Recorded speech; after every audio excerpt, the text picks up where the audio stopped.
భూమిపై ఆక్సిజన్ అయిపోతుంది. ఇంకా కొన్ని సంవత్సరాల్లో మన జీవరాశికి ఆయువు అయిపోనుందా? Welcome to special story. Elon Musk మనుషులను అంగారక గ్రహానికి పంపడం గురించి మాట్లాడుతుండవచ్చు. అలాగే బిల్ గేట్స్ వాతావరణ మార్పులను తిప్పికొట్టడం గురించి మాట్లాడుతుండవచ్చు. ఇవన్నీ అందరికీ తెలిసిన విషయాలే. కానీ మనం పీల్చే గాలి త్వరలో అయిపోతుందని మీకు తెలుసా? ఒకసారి ఊహించుకోండి, అనుకోకుండా ఒకరోజు మనం పీల్చే గాలి సడన్గా అయిపోయిందనుకోండి. అప్పుడు మన పరిస్థితి ఏంటి? ఊహకే చాలా భయంకరంగా ఉంది కదా. మరి అలాంటి విషయాలపైనే మన శాస్త్రవేత్తలు పరిశోధనలు చేస్తున్నారు. మొన్నటికి మొన్న భూమిపై ఒక 5 సెకండ్ల పాటు ఆక్సిజన్ ఆగిపోతే అని ఒక వీడియో విడుదల చేస్తే ఆ వీడియోకి వచ్చిన రెస్పాన్స్ అంతా ఇంత కాదు. మన ఆక్సిజన్తో కూడిన వాతావరణం కొన్ని సంవత్సరాలు మాత్రమే ఉంటుంది. నేచర్ జియోసైన్స్ జర్నల్లో ఈ విషయం చెప్పబడింది. దీనిని భవిష్యత్ జీవితకాలం భూమి యొక్క ఆక్సిజన్ వాతావరణం అని పిలుస్తారు. ఇది సమీప భవిష్యత్తులో జరగకపోయినా మార్పు వచ్చినప్పుడు అది చాలా వేగంగా జరుగుతుందని వివరించడం జరిగింది. కేవలం 5 సెకండ్ల పాటు భూమిపై ఆక్సిజన్ అంతరిస్తే ఏం జరుగుతుంది? ఆక్సిజన్ లేకపోతే ప్రజలందరూ చనిపోతారా? సైన్స్ ప్రకారం చాలామంది మానవులు తమ శ్వాసను 5 సెకండ్ల పాటు ఆపి సులభంగా తట్టుకోగలరు.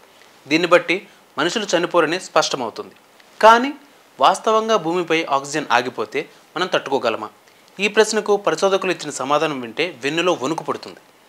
ఆక్సిజన్ కేవలం 2 సెకండ్ల పాటు ఆగిపోతే అరాచకం జరుగుతుందని శాస్త్రవేత్తలు చెప్పారు.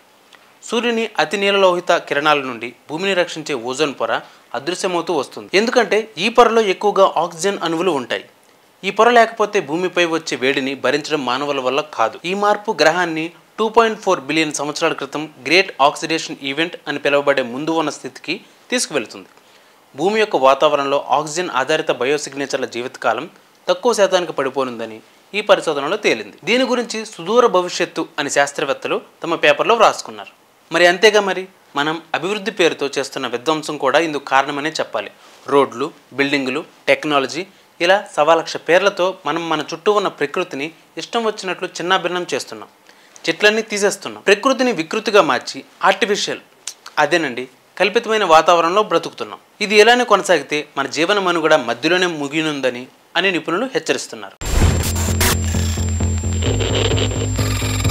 ఈ థియరీపైనే ఆక్సిజన్ కొరత ఎలా ఉంటుందో కూడా వారు ఈ పరిశోధనలో వివరించడం జరిగింది. వాతావరణం ఆక్సిజన్ లేని ఆర్కియన్ భూమిని గుర్తుకు తెచ్చే స్థాయిలకు తీవ్రంగా పడిపోతుందని, భూమి యొక్క వాతావరణ వ్యవస్థలో తేమతో కూడిన గ్రీన్ హౌస్ పరిస్థితులు ఏర్పడడానికి ముందు మరియు ఉపరితల నీటిని విస్తృతంగా కోల్పోయే అవకాశం రావచ్చని నిపుణులు వెల్లడించారు. ఇది అనివార్యమని వారు మరింత విశదీకరించారు.